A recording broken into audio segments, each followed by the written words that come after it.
Good day, everybody. My name is Dennis Collier, and in the brief time that I've been on YouTube, I have endeavored to answer questions that fall in the domains of the scientific, the athletic, occasionally the philosophical, maybe even the artistic, but never ever, until now, the theological.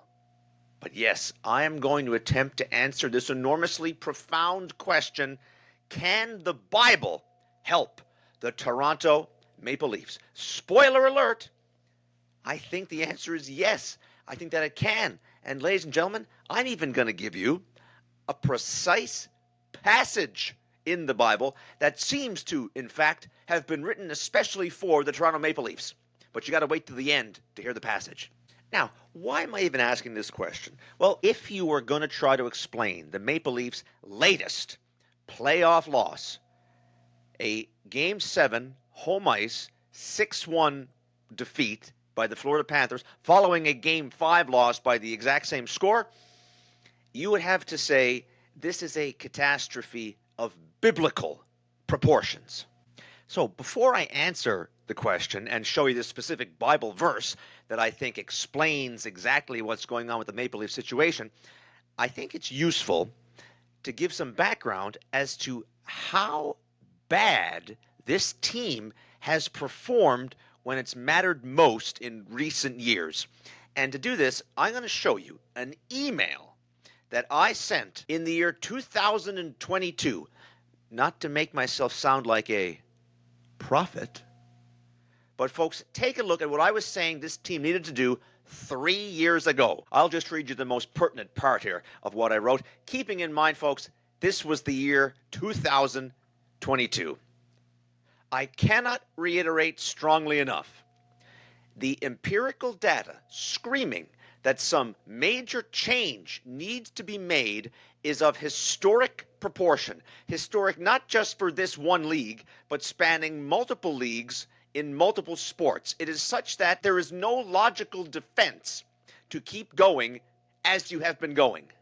So what exactly was going on at that time that caused me to draw those kind of conclusions?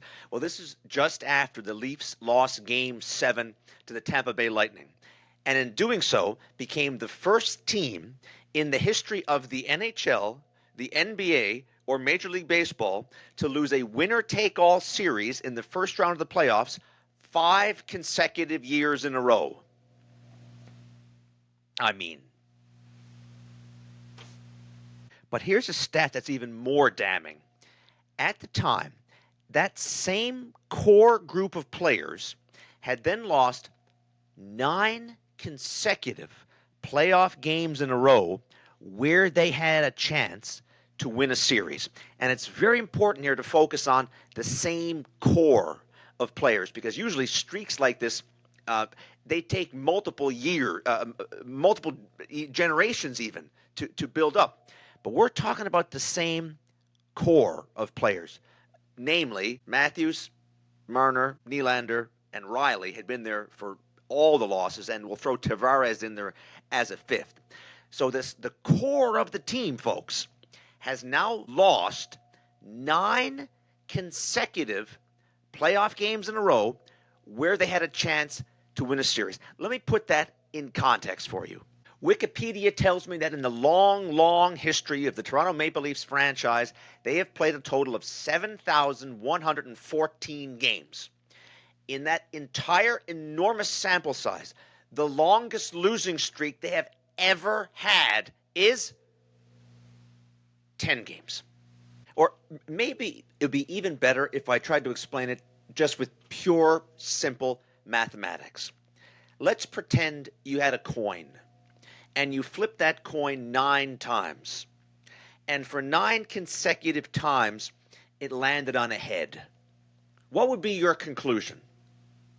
Your conclusion would be, there's something wrong with this damn coin. And you'd get rid of the coin and get a new coin. Yet, those people that were in charge of managing this Toronto Maple Leafs hockey team kept trying to flip the same coin again and again, hoping that it would eventually land on a tail. The more reasonable, scientific, appropriate conclusion to draw would be, there's something fatally flawed with the coin that I'm using, or in this case, the team. Now let's flash forward to the modern day, and the Leafs have improved this record somewhat. They've won a couple of playoff series. So their record at the moment in playoff games where they have a chance to win a series stands at 2 wins, 13 losses. But we need to do some unpacking to truly understand how abysmal is this record still. Let's just do a few comparisons using the language of sports and the language that we use to qualify records that are good, records that are bad, or records that are average. If you win half your games and lose half your games, we say your record is 500. So consider that number, 500, as being kind of the bar of mediocrity. If in 15 playoff games with a chance to close out a series you win 2 of them, that means your record is 133. By comparison, the absolute worst team in the NHL this season was the San Jose Sharks, and their record was 243. The absolute worst record of all time in the history of the NHL was the 1975 Washington Capitals, who had a record of 107. So that's only slightly better or worse, whatever way you want to look at it, than this version of the Maple Leafs in the playoffs. But the craziest comparison of all is not to compare the Leafs with other teams, but to compare the Leafs within themselves. So listen to this. In the 9 years of the Matthews, Marner, Riley, Nylander era, this team has played a sample size of 700 regular season games, and they are an extremely good team in the regular season. How good? 500? Way better than 500. Their record in the regular season sample size is 694. Compared to when they have a chance to close out a playoff series, the same group plummets to a record of 133. How do you even explain that? How do you explain that? I have no idea how you explain it. However, I can tell you what you should do about it. Here, my friends, is, as promised, the Bible verse that can help the Toronto Maple Leafs. Let's read it along, and as we're reading, you tell me if 2,000 years ago they were not speaking directly to the Toronto Maple Leafs. Here's the passage, the parable of the fig tree. A man had a fig tree planted in his vineyard, and he came seeking fruit on it.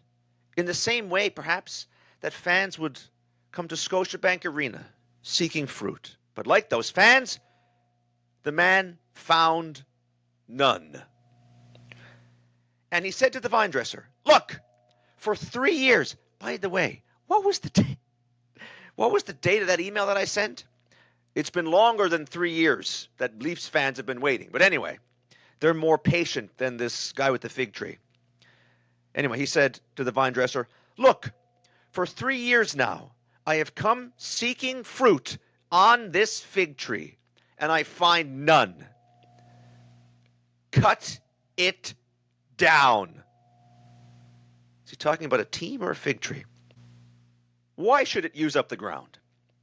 And he answered him, "Sir, let it alone this year also." This vine dresser sounds like Brendan Shanahan or Kyle Dubas. "Give it one more year." Anyway, and he answered him, "Sir, let it alone this year also, until I dig around it and put on manure."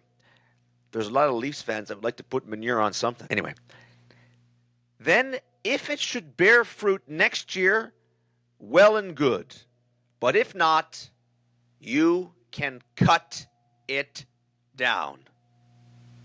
And so the moral of the whole story is that fans of the Toronto Maple Leafs hockey team, like the biblical parable of the fig tree, have been told to give it one more year to bear fruit.